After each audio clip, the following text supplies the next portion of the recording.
خوشک و براین هیجا دما و خوش به روژا و بخیر. ای روژا پنجشنبه 14 تیر مه 2022. از دخوازم دوی ویدیوی ده اگر در فتحه به بردوامی جو ویدیو بریوی کو مبحثا روژه و تشتین کد کنگره زمین پنا کرد در باس بو بحثاوی کرد است خوازم وی ویدیوی جید بچکی بردوام بکم چما جبر کو مد روژا 11 وی مهی موکی نامه کی گلی و گازن و رخنه و ج پنان آف نتویرشان ج سروک پنان آف نتویر برز برهان سنمز و ج اندام کمیته ریوبر آب پنان آف نتوی از خوازم بچکی دوی ویدیو جید بحثا وی نامی بکم ناواروکا وی نامی بکم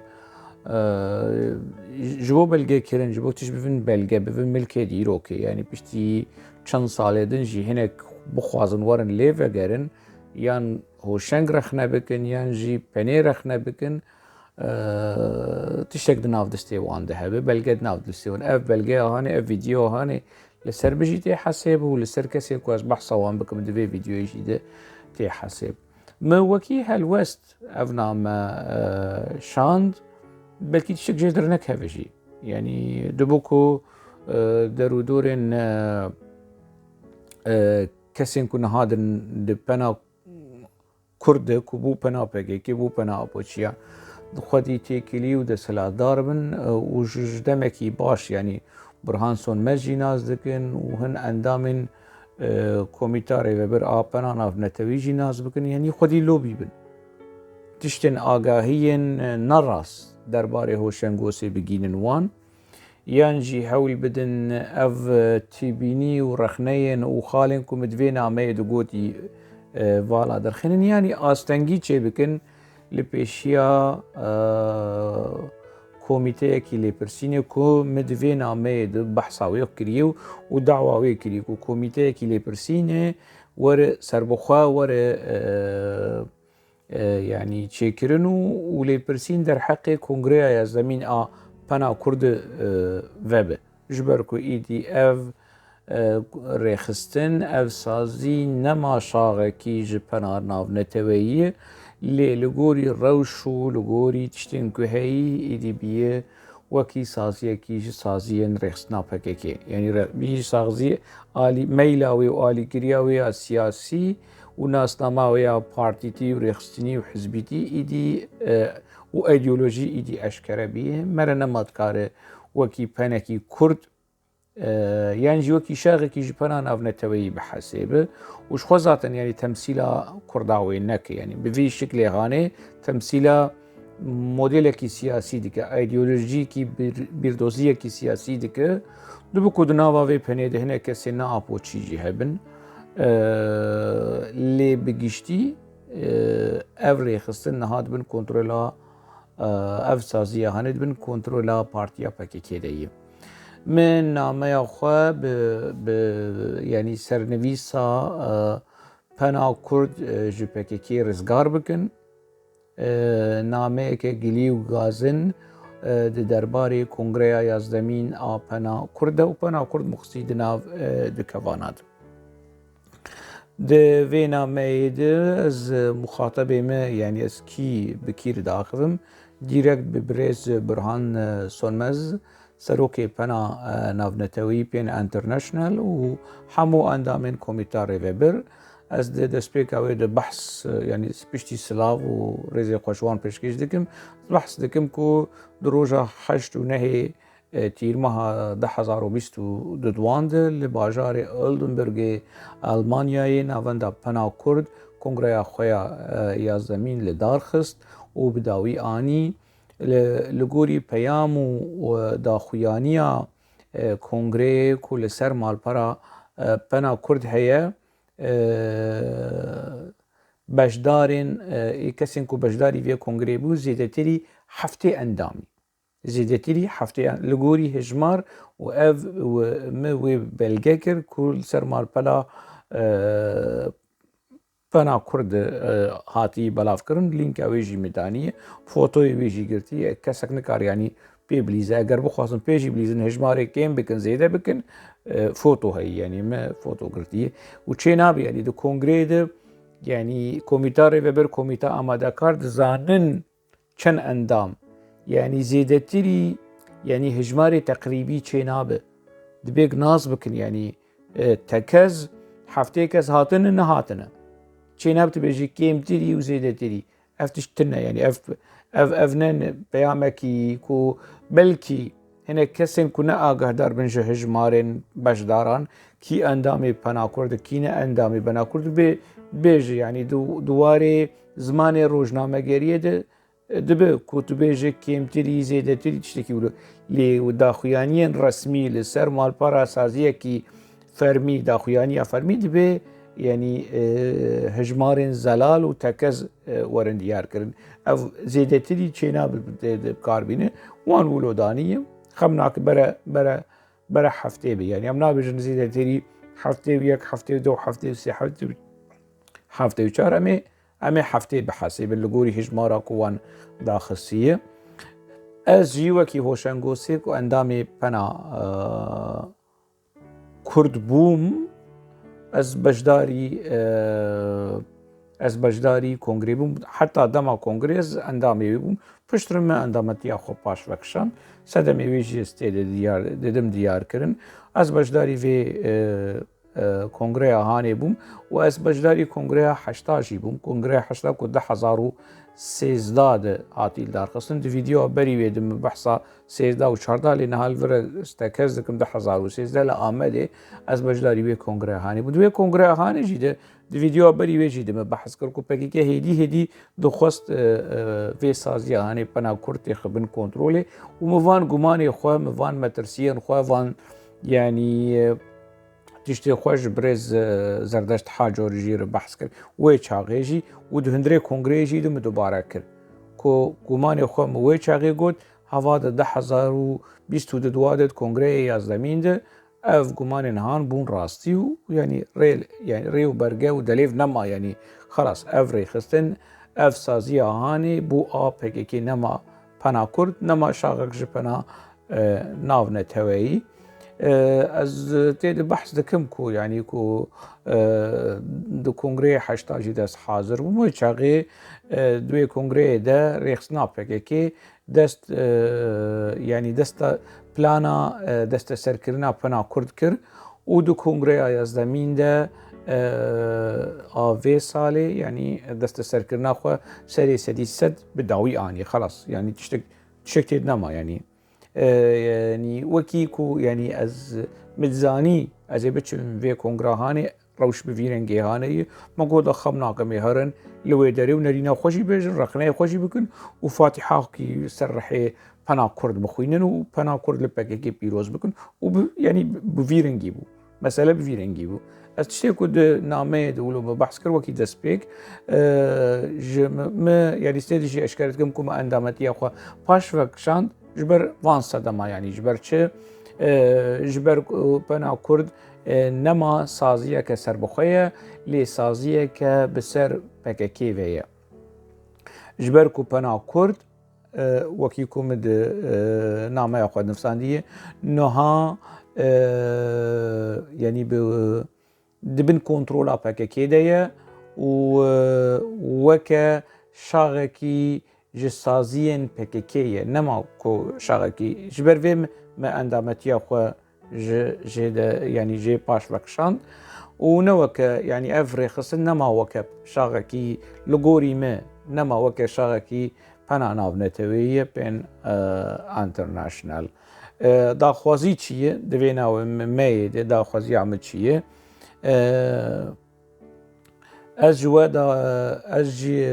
أجوا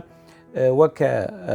پنا ناونتوی پن انترناشنال دا خواست دکم که هن لی پرسین در حق کنگره زمین پنا کرد وکن جبر گلک خال و پرنسیب هاتن بن پیکرن دوی کنگره هانه ده اف خال هاتن بن پیکرن اف خال چنه یعنی اف صدمه کو دهیله از اندامتی خو باش بکشینم و از داخوازا لپرسینی در حقی وی کنگره هانه ده وره فکرن از وی داخوازش پناه ناو نتوید خوازم یعنی گلک يعني سدم هبون كوهشتن از في برياري بقرم وفي نامي بنفسينم وبشينم سدما سركه كو هرسي اندامين ريفا برنا كاروباري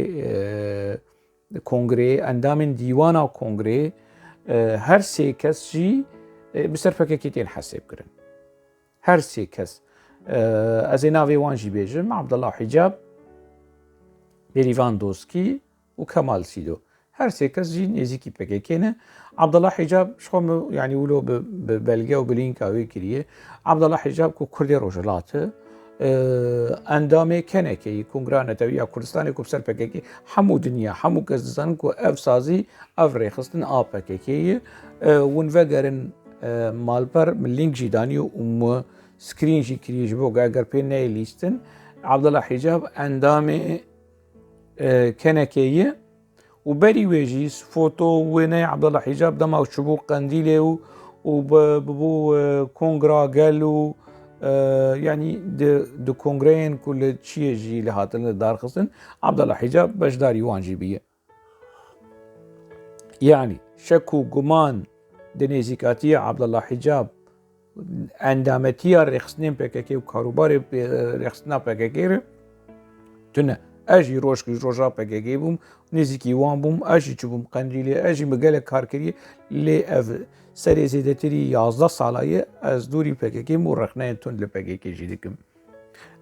عبدالله حجاب حتی روشا ایرو جارناش پککی تغیر جارنا ناغید لی بسر پککی تی حساب کرن برادر كيف بيجينا عنا راسته يعني اللي تشلو بلغاني يعني نا قوتني نقولو سراني يعني بيفا ولو لينكا كيشي داني اف لينكا هاني تشي لينكا اندامتيا كو عبد الله حجاب جو كونغرانا تويا كردستاني كنكي تكزدك يعني كو اندامي ويه بليفاندوسكي جمرجي قوت واز زانم يعني بيكو جمرجي بيجه يعني مالداري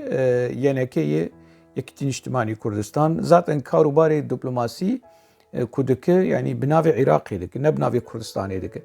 يعني بلكي ولد نافا كرداد تي ديار كرن كو يعني افنكي مالي يعني هوشيار زيباري جي وزير هوشيار زيباري اری کرد اری اندام پدکه لی وزیر کار دروی عراقی بو نه وزیر کار دروی کردستانی بو کردستان بشک جو عراقیه لی کاروبار ویس دیپلماسی د نوا جهان د نوا دنیای د جهان عرب جواکا ناو نتوی جواکا کردی توایی بناو عراقی نه بناو کردستانی بو لیواندوسکی جی کاروبار دیپلماسی اگر بریتانیا کر اگر اردن اگر بلژیکا لکی جان دور دنیای بناوي يعني كومارا عراقي افيك و جكوتا جبارا يكتين اجتماعنا يعني جنا انداما يكتين اجتماع بد بكو نا يعني جينا نزيكي يكتين اجتماع بد بكو في كاري هانجي بدس نكهفي يعني ديمكي تشتكي المسألة ده دبي افخاله هانجي زلال يعني يكتين اجتماع جي ونحمو كاسدزان يكتين اجتماع و PKK نها د سنگرکی دنه نش نهاده و زیادتری 10 سال د سنگرکی دنه د چپرکی دنه و لدیجی پارتی دموکرات دواره مدیا ده دواره سیاست ده دواره پولیتیک ده گرک یعنی کاروبار قریش کرنه دیروکا یکیتین اجتماع خویایش خو ذاتن یکیتین اجتماع چیروکا حوجه ناکمره بیج ناکوکی نابرای یکیتین اجتماع لاهور شیخ جنگی و بافل و جعری کرن و هولدانا سویکاست و تشتین بفیرنگی اف مسألة بربتشعف حوجدناك يعني مرة دور ودريش لسر باخذ رولا يكيتين اجتماع داغر كرنا كركوك ده او هالوسطى يعني خيانة كار رولا يكيتين او جي دياره رولا يكيتين اجتماع كو تشعفي وخبقره جداغر كرنا PKK للشنغالي او جي دياره ديمك يعني وبليواندوسكي يعني وەکی ژنێکی کورجیە ڕێزەیە وەکی نویسکارێکی کوردی جیەکی ڕێزەیە لێش ئالیە سیاسی شعالیە هەلوەستا سیاسی ئەو ئەشکرا یعنی ژمرژی گوت گۆ ئەز یەکتی ئەم نەپەکەکێنە ئەم وەکی ڕێخستن ئەز ئەم نێزیکی پیوکەینە و یەکتی نیشتمان یەنەکە و لێ ینی مژی شێر گوت مگوما ینی یەنەکە چی و پێکێکی نەها دوێ ڕەوشەهانێ دەوێت دەمەهانێدە یعنی ئەو تاس و ئەو حەمامە ینی هەردووش هەفتوو خۆش دکن هەردوو پشتگیریە هەفتوو دکن هەردووژی تاوانên ینی پێکێکە رەخنە یانجی تاوانên یەکیتی نیشتمان بنجل دکە و بەهانەیە ژێر دبینە یەنەکەژی تاوانên پێکێکێ بنجل دکە و بەهانەیە ژێر دبینە ئەف مەسەلا هانە ئیدیێت بمقی چەکولۆ زەلال بوو کەس نکارولۆ دوێ مشارێ دەولۆ ینی ئەگەر تشتن سێدە هەبن بەرە بێریڤاندۆسکی خانم ینی خانما کورد سیاستمەدارا کورد دیپلۆماتا کورد نویسکارا کورد بێریڤاندۆسکیژی نێزی پێکێکێ ینی ji ber rewşa wê ya yekîtî niştiman yanî ne ji ber ku rêxistina wê partiya wê yanî ji PKK miz dide û xweş dike û çavê xweşê digir û bihaneya dibîne û parastina wê dike ji ber vê yanî asibe yekîtî niştiman û PKK bi hev kevin dibe ku bêrîvan doskî wê çaxê helwest û rexne li PKK bike û bive çîrokek din niha rewşa heyî حالê hazir bêrîvan doskî bi ser yekîtî niştiman û PKK tê heseb kirin. Kemal Sîdo jî ez wî naz dikim yani Kemal Sîdo bimir di 2011 2012 de û bimir telîfon gelek cara ji mir telîfon vekiriye û tiştek nedima û ser PKK netgo. Pişt rikûmetî Kemal Sîdo hêdiyê ew jî yani nêzîkî rewşa PKK bû ji herêma Efrîneyê yani kî were bihaneya ji Efrînê re ji PKK re bibîne Kemal Sîdo gerek nebîne. Lê mixabin Kemal Sîdo hinek hene hinek partiyên siyasî jî hene bi taybet cemaeta Şêx Alî yani ku piraniya endamê wê ji Efrînê ne na ji PKK re xweş dikin û keş dikin û bihartînên çokê erê yani qaşo xwe ser wan nahesêbin lê dibinî re ew çîroke ew tas ew hemame. Kemal Sîdo jî divê dawiyê ji kesên mere karwan bê ji apoçiyên nû wî bihesêbe ew jî nêzîkî demek her sê endamên dîwanê ê ku vê kongreya hanê birêve dibir her sê jî bi şêweyekî ji şêweya yek ji wan xwedî helwest li hemberî PKK tune hemû di xalekî de piştgiriya PKK û peydekirina bihaneya ji PKK re digêjin hevdû ev yek. Çi jî heye niha divê xalahanê de min hinek lînk jî danîn wekî yani tişta ji bo ku ev informasyon belge bike. Xala di duwa ev xala yekê bû. Xala yekê ku dîwana ku kongrê birêve dibir her sê endamê wê ji aynî xeta siyasî wekî Tirka gotî çizgiya siyasî aynî çîrok in aynî malbat aynî îdeolojî bi şêweyekî şêweya de tiştekî wilo cihêrengî tune aynî meselen yani di dîwana rêvebirina karûbarê kongrê. Xala di duwa ku hişt ku yani ez dibêjim ku PKK yani dagirkirina xwe yan jî desteserkirina xwe li ser pena Kurd bi dawî anî û medya xala di duwa yani medya û çapemeniya PKK hindirê wir bi xurtayî hebû. Endamên ku di kanalên televizyona PKK de dixebitin rojnamevan bin, nûçegîhan bin, edîtor bin tê de hazir bûn. Medenî Ferhûyek jê Farûq nizanim çi ew jî dido hinek kesên din jî hebûn yani ev ê medya PKK. Ê ku bi ser medya PKK tê hesibandin û tê dişexulin û tê dinivîsînin di kongreyê de hazir bûn û dikarin vegerin yani nava û bêtir bibînin. Çi jî PKK gelek endam û hevalên xwe şandibûn kongrê yani ji bilî ev ê endamên ragihandinê ê ku ser PKK dihesib na yani kadrê xwe şandibûn kadrê rêxistinê şandibûn yek jê li tenişta min rûniştibû yani yekî zindaniyên PKK 20 sal zêdetir di zindanên Tirkiyeyê de maye و من فيديو بري ويجي بحثاوي كده يعني جبلي وي هنا كسن دنجي هبون هنا كشن كو ازوان ناز ناكم او منازكم بس ازوان ناز ناكم كينه شنو بس يعني ج خيابوكو هنا كسن اندام نيزيكي ريخستني هنا كسن لنافا كاري وخباتي ريخستني جي دقرن لور باش داربون و كيوان شاندبون لوش برخونات بون ريخستن وان دشينه يعني ان PKK و نزيكي PKK يعني مثلا كسك يعني حمو كس زانك وحزني حاجه نزيكي PKK ج صالن حشتي و 4 و 5 و 6 و شاغج بلكي بري ويجي حتى روجا ايرو حزني حاجه سر PKK تي حساب كرن يعني دويواري هانه هندري مالباطا خوشي سر PKK تي حساب كرن درواجي نافا كرداشي دي سر PKK وقال كسن وكيوي يعني دهندري كونغري دهبون بالسر PKK تين حسبان هاتن دو كونغري ده حاضرون يعني PKK نتني اندامي خوي نزيقنا دوستي خو هوالي خو هوغري خو حزكريين خو شان دبون هندري كونغري هناك جينا باش داربو يعني مثلا از انا هناك نافا بيجم يعني مخابنج برا وهناك روشا نحاضر بونغو اوجي حاضر بانا هنا ويجوات خوشتربا يعني مثلا كاكشار اورمان معروف ناس كريه نفيسكاركي PKK دلشا يوسف نفيسكاركي PKK اواناشي بهاتنا حاضر بانا جبوغو جوفن تمام با تاخم تمام با يعني اوجي جبر هناك سداما بجدار نبون ديمك PKK جلك اندامين خو وهوالي خو وهوغري خو دوستي خو شاندبون هندري في كونغرهاني واگر لي برسين وبه يك اف حفتي كسي كو بحث دكن زيدتري يمنا حسيبن اف زيدتري دين عليكي حفتي كس جلي برسين وبه دبي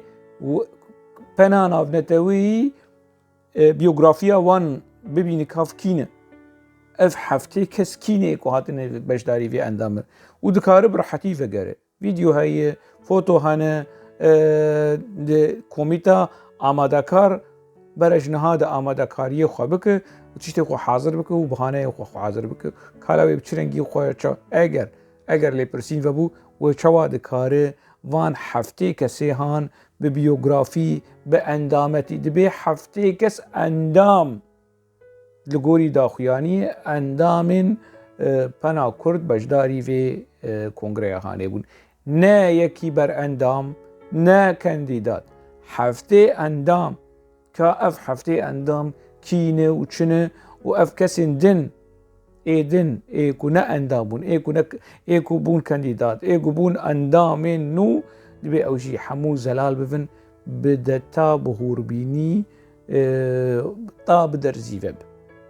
بزل علي في مسألة هاني يعني اف تشيروك ولوش بكيكير نمينه اف مسألة ولوش كوميتا آمادكار ودلشات خوشنا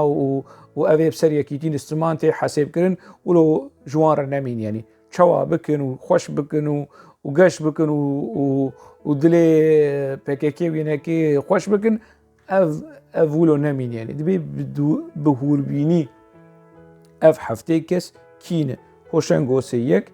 شستو نحكس مان او شيستو نحكس كينه دلشات خوشناو او جيجيتشو شيستو حشت وش ماي كينه بريفان دوسكي او جيجيتشو شيستو حفت ماي كينه وبفيرنجي يكو بيوغرافي هولداناوي كنجي بي اندامي بني ما في دنگداني هيتنا يوان مسألة هم بالزلالي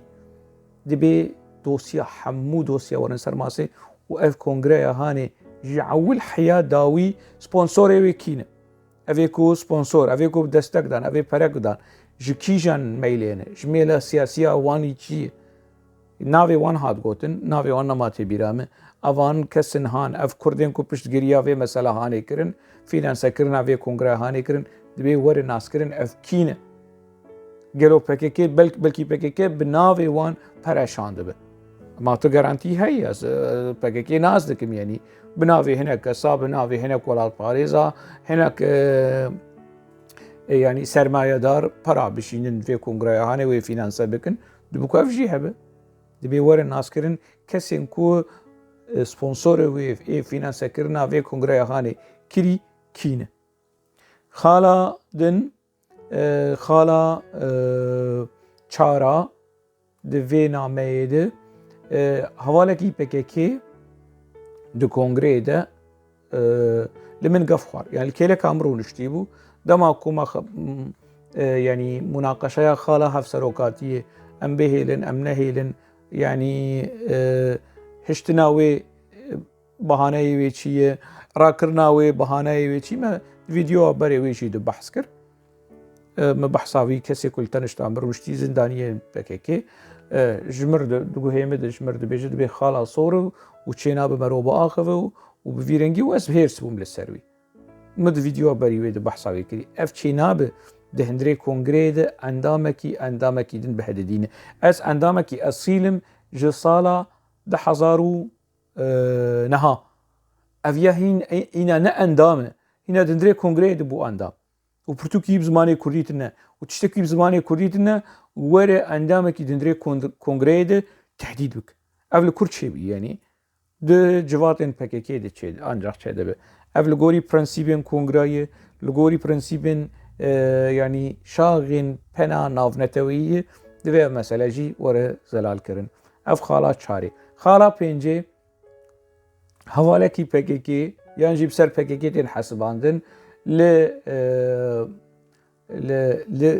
ku ji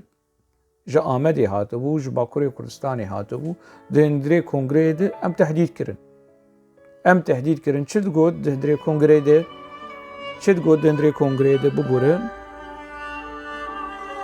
biborin deqekî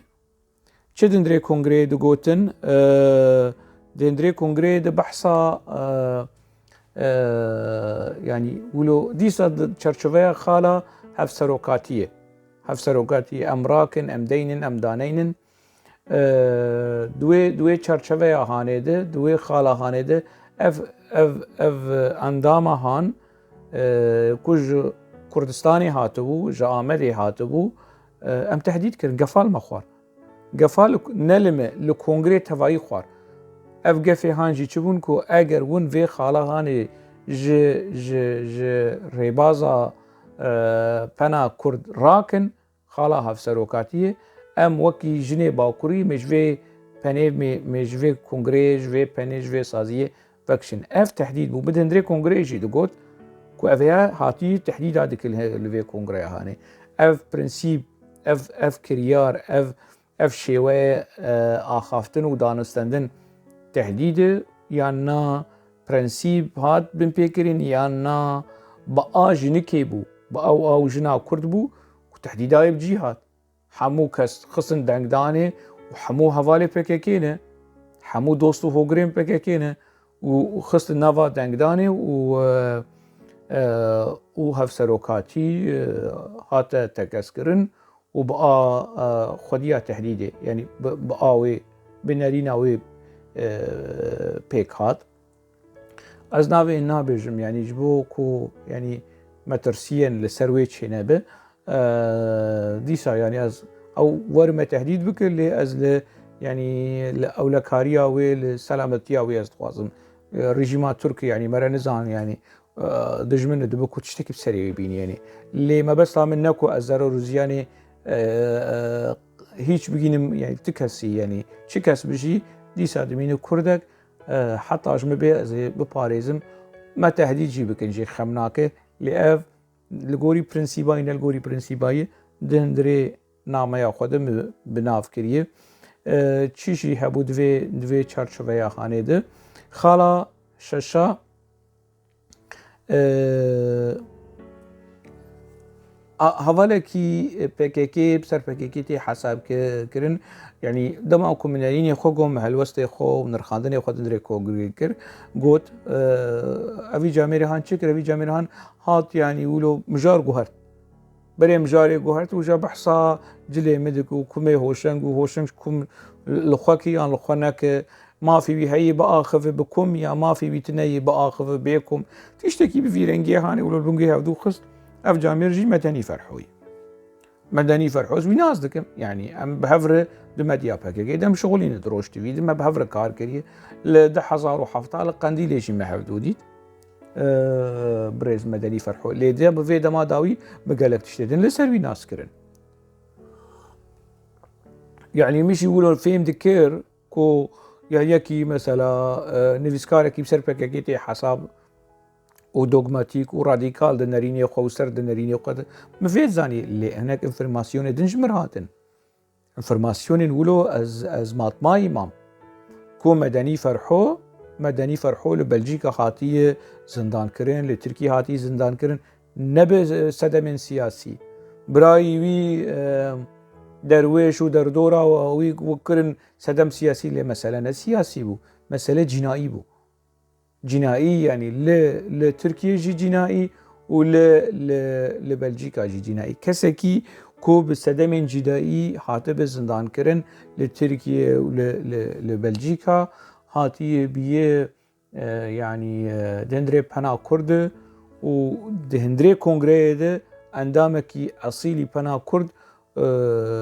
کێم بکە بشکینە و قەرف و حەنەکی خۆ بجل و بەرگی کۆم لە خوا دەکە کۆم لە خوا ناکە گەرە کومێ خۆدەینە گەرە کومێ خۆدانەینە تبێقەی پرۆبلەما کورد و کوردستانی و کێشەیە پەنا کورد هەبوو کومێ هۆشەنگۆسەیەنی ئەف مەدەنی فەرحۆژی خۆدە ژێ ڕازی بۆ خۆدە عەمری درێژ کە ینی پشتی وی تەمەنێ هانێ دەهات دەرسووانەیە دەدامە ئەم چاوا باخەن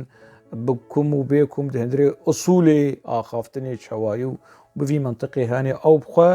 ینی حەوجەداریاوی ینی وەکی یەکی کوبوان کێشە و پرۆبلێمێ هان و هاتی زندانکردن ji ber meselên cinayî ez behsa wê nakim çi sebeb ji ber wan sedem şik û gumanê li ser wî heyî هاتی ji mir û îdî behsa prensîba û behsa axlaq dike û behsa şêweyê ev jî hindirê kongreyê de çêbû xala hefteyê ku me bi rêz kirî endamekî piştî ku me yanî reaksiyona xwe yekî tund lêmberî Medînî Ferhû me da diyar kirin ku çê nabe di hindirê kongreyê de endamekî biçûk bike endamekî kêm bike yan jî berê nîqaşê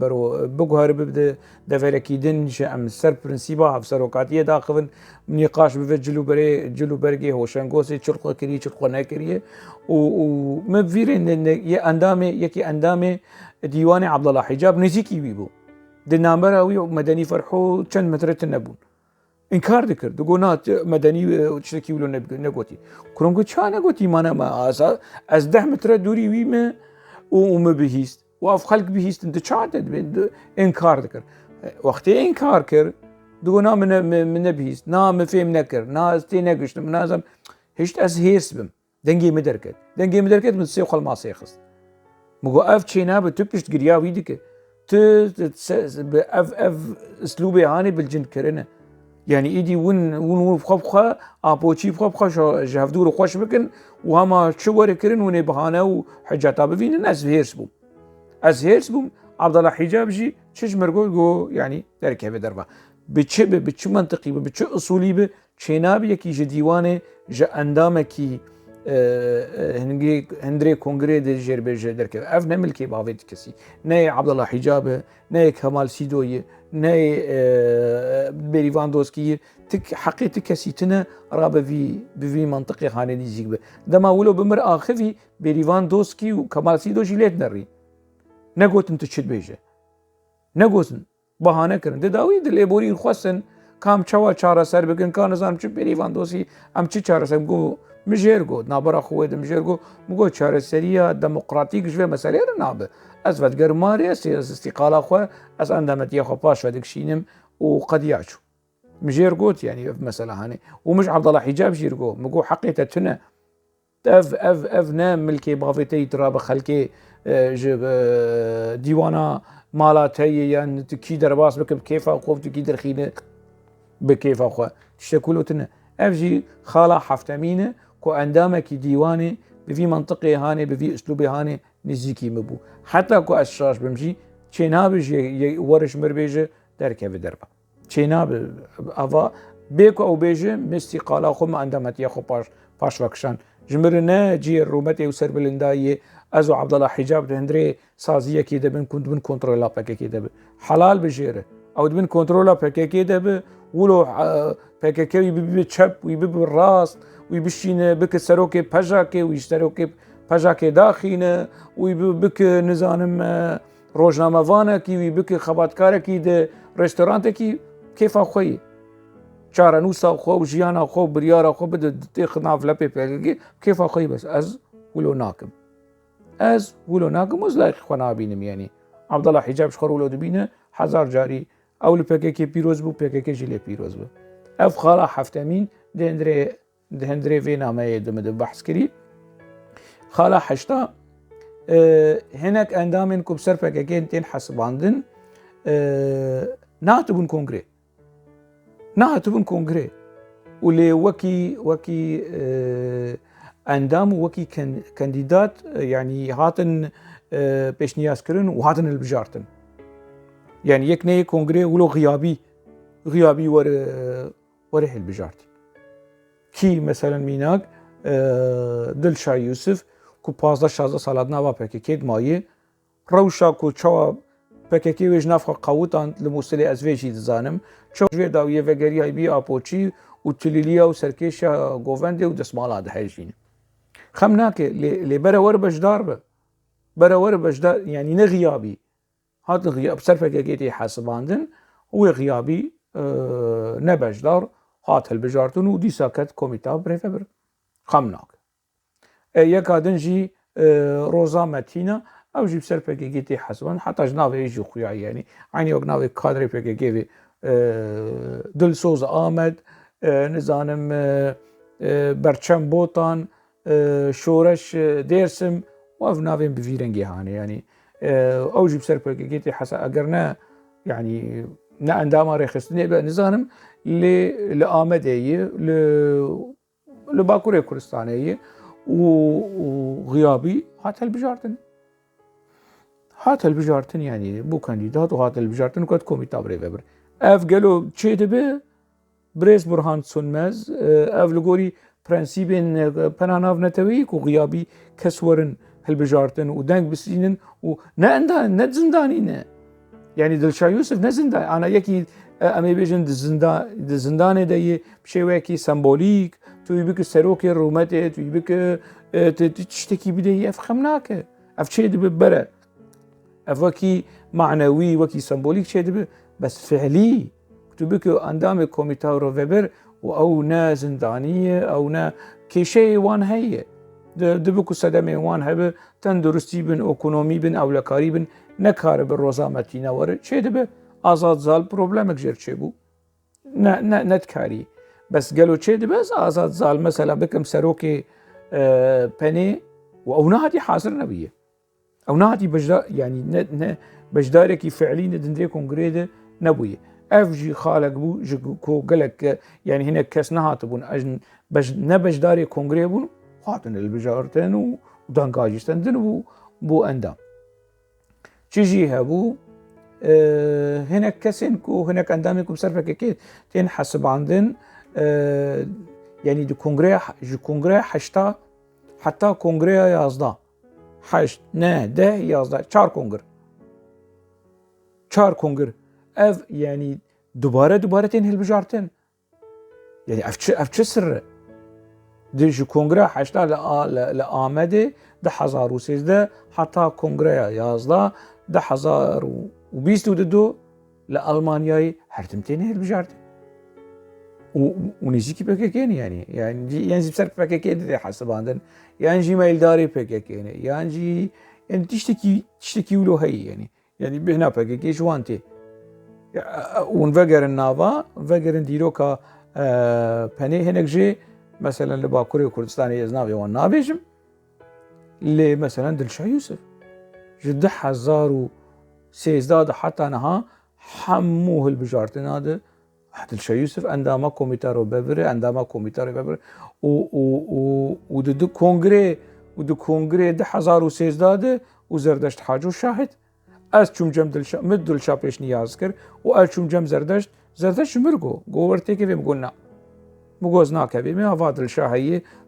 دوری پککی کتی ولو مفهم دکر وی چاغی مگو دلشاه وی نهیله یکا کو يعني ظلم وزورداريش بكاكي ديتي وين نهيله افريخس نهاني تكفن كونترلا بكاكي مولو گمان کرد مولو تخمین کرد و مولو بجزدردش جیرگو از جم دلشام جیر پیشنیاز کرد و هات هلبجارتن و دناف اندام هادوی چاقیده يعني ما بيشتقريا دلشا ومدقي خدا دلشا از بحصة 1013 لا آمدي لكم 1013 إجا يعني دوي چرچفه هاني ده يعني بس باش يعني مو بيش نياز كر جارك دوس السي معناه ده حمو كونغرا ده يعني جي 10,000 ساعتها خوش يعني كاردك ودخبطه يعني جارك بيبو كوميتايا جني جارك بيبو كوميتايا نظام چه كوميتايا دوغاره ودناوان يعني اونيجيكي بكيكي نا لو فعلي بكيكي نا يعني حمو هلوستين بكيكي حمو تشيروك وتشيروانو كون بكيكي دو باريس بكيكي تشيروك هانيجي داني آليكي اف كسين كوجناف بكيكي درافين دلشاجي تزانه دلشاجي تزانه كو بكيكي بچاوي خاينه الواندر نهاد نوا بكيكي ده چي رابرين كيجان رابرين دلشا كيجان دلشا اجناف مرة فياي بكيكي بفي منطقي هاني كسين كو بريد نوا اندام فعلي بون ودفج ريخسني بردان بچي شي ويبه حتى هناك ريخسن وان شاندي مالي ريخسن بفي منطقي هاني الواندر كي والله ايه اجناف مرة فياي اف خاله هاني جيبو خاله نها كو هنا كسين كود نافا يعني نهات ونبج دارون هاتن البجارتن ونتني ولو جاج كونغرا حشتا جيدو حيا كونغرا يازا هرتم تيل جبارتن تين هالبجارتن ودون اندامي كوميتا ريفبر ما خير يعني شو مسألة شو سراوي يعني خاله دها كو د تليمغو كو اف كونغرا هاني قالك برنسيب بمبيكرن خاله دها هناك نفيسكارين جن ميري خواني بون وينك نفيسكارين مير جن خواني بون وينك جي مرفي خواني بون ودندري كونغري داري وبرادركي ولوغو ما في واني دنگداني تنبو ما اشكو زانم ما في واني دنگداني هبو تنبو هما حمو كس دسي خو هلدا وكرتي خو هلدا ودهاتن هالبجارتن ما اذكر زانم يعني يك دنگدا يا دنگندا عاددوا ما في دنگداني ورد هندري تشتين هندرين كونغري دي چما حاضر به ميوانتين نورمال روجا اول روجا فكرني ميوانتين حاضر دبن بيامي خود بيجن بيروز باهي خود بيجن ودچن يعني چينابه هما حمو رونشتنين كونغري حمو ارينا تشتكي يعني نا كونغري كي بر يعني لي ديسبلينا وهي هي از نابجن برسريه پر تشتين ولو لي بچك ديسبلينا وهي هي چنابه كس جدر باورن حاضر ببن يعني كيد ببلا بما اندام ما في اندامات تانية هي ورن تيدا حاضر بون او خاله دهيب چيجي خاله يازدي هنا كس نه اندامين پني بون دهندرين كونغري دبون اندام ودجيد ما في دنگداني يعني بدس خستنو دنگي خب كاراني فيديو هنا وقلي برسين ويب او في مثلا هاني ور ناس كرن يكي د عيني روجه دبو اندام وبو خدي ما في دنگداني ده باش اف خاله اف جي كاري يعني تكاس يعني وهناك جي بون كانديدات نتني دنگي خوشي بكارانين وبون كانديدات جي لدنگي ولو بلند نانين نكتن كوميتا ريفبر يعني جي نكتن نافا جيجريو بلكي ناف جيجري جي دابل مرة نزانه دبي في مثلا هاني جي زلال بفي يعني دفرد اتخوازم تشتكي بيجم نهاد سبيكا كونغري د چيبو دلشاد خوشناف كوب سر يكيتين اجتماع تي حساب كرن ولوش مرهاد قوتن از ويناز ناكم انا زانم كيه انا زانم چنف سانديه براسيز نزانم يعني المببورن يعني براوجي المببور اصلا ناكم يعني دلشاد خوشناف يعني برتوكي وي نفيسين وي ليكوليني وي يعني خلكي سليماني خلكي هولي خلكي دهوك خلكي كردستان خلكي دياسبورا افزلام بالناس كرن يعني افكي يعني خمناك اوجيو ده سرناها ما قالك ايه وكيد الشاط خوشناف هبون يعني تشكيواني نفيسي تنبو واندام خمناك دڵشاد خۆشناو چ گوت بێریڤاندۆسکیژی تەکەس کرد کو divê dema hanê de dema nêzîkî kongrê zêdetirî yan nêzîkî pêncî daxwaznameya endametiya Pena Kurd hatî kirin û rawestandin biryar nedan biryarê endametiyê nedan û bi guman li meselê nerîn çi gumana Dilşad Xoşnaw û Bêrîvandoskî ku hêzekî siyasî endamê xwe dişîne hevalê xwe dişîne aynî منطقê PKK ha منطقê PKK wekî tiştiman û min got ev kesê ku li niyeta xelkê dinere